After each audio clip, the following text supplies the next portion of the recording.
Also, you wrote about this, what happens in the brain when you're trying to coach people to be the best versions of themselves.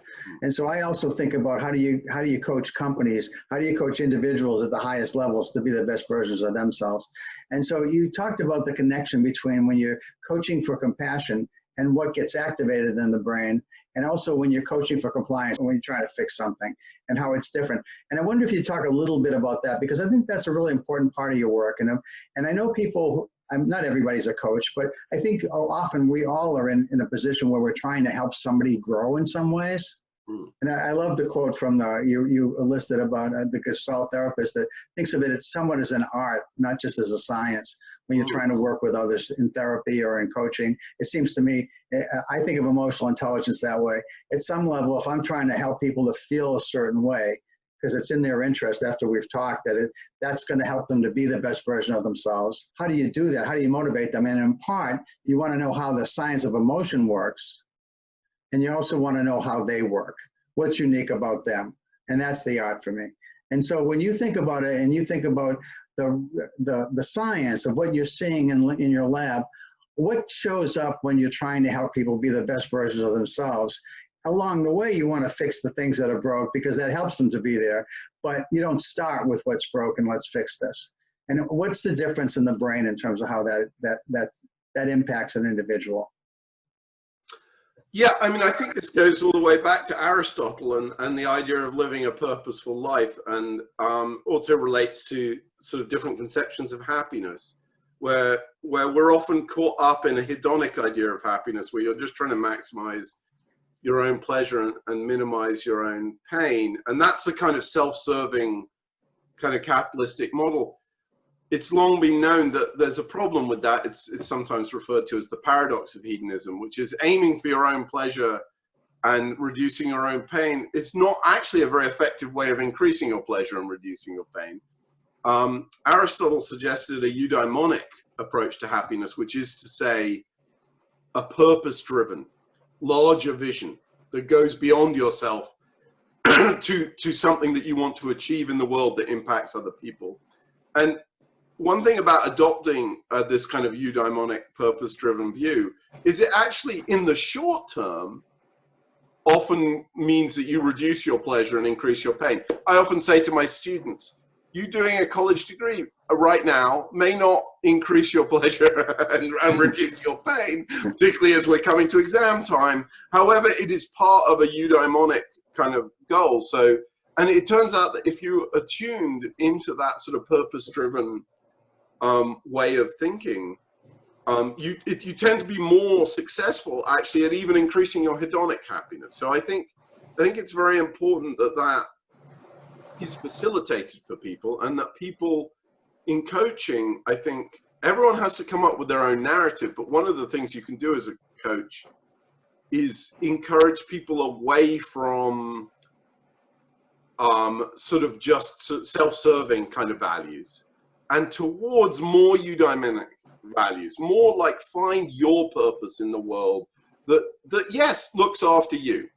I mean, that can't be ignored, but which also means that you're contributing to something bigger than you.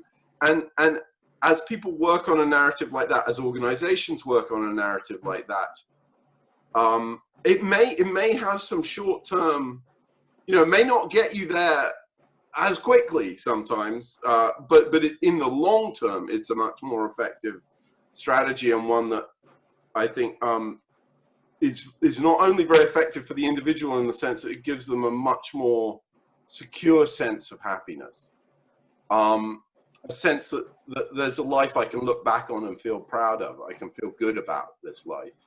But in an organization as well, it means that you're identifying something that people can rally around.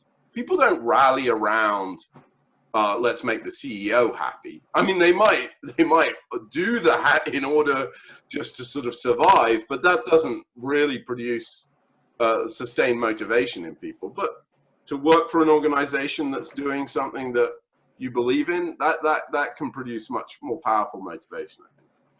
So it's sort of aligning your values with what it is that the organization's about. One of the things that I've recently read about happiness is that there's like several different types. One is just doing the things that just you and your family or you and your friends, or just being kind with others, but not having a greater need than that. Just simply living each day as fully as you can with the people that surround you that you care about.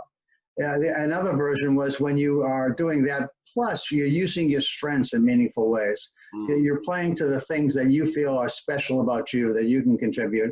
And third is when you're doing something for an overall larger goal than yourself. Somehow you're contributing in a way, whether it's to a charitable event of some kind, or you're working to make the culture of your organization a more kind, beneficent culture, or you're working to make the world a more civil and respectful place where people can dialogue and freely discuss different points of view without name calling and shouting at each other. I've also thought to myself, I've been trained for years, when I was a therapist years ago, to be non-judgmental.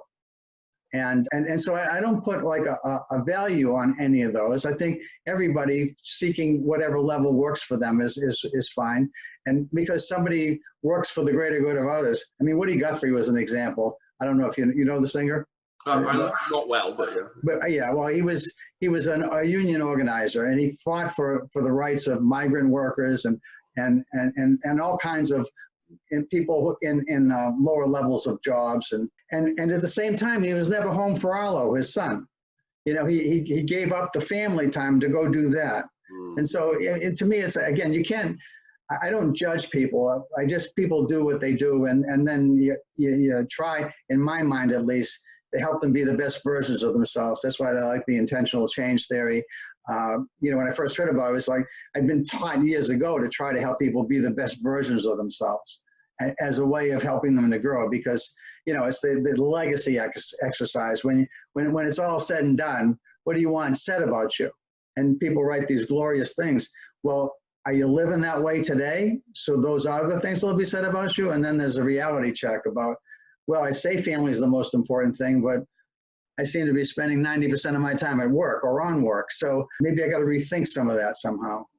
But one of the things that you've mentioned is about the idea of when you're doing this, at least when you're writings, was that you activate when you're, I think, doing things, at least for others, or something kind that you're doing, whether for yourself or others, that there's this, it seems like the empathic part of your brain seems to be highlighted more than the task focus. The book I'm working on, the title is The Mind's Essential Tension. The thought is that we really need to balance these two ways of thinking. Adam Grant has written a book called Give and Take. I don't know if you've heard of No, I haven't. that.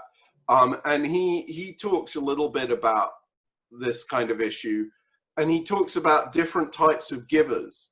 And there are some people who their desire to give just kind of overrules any looking after themselves. And these types of givers usually can't sustain giving as long as people who have a bit more of a balance. Yes, they give, but they also, it's not that they disregard themselves. They look after the goose that lays the golden eggs, if you like.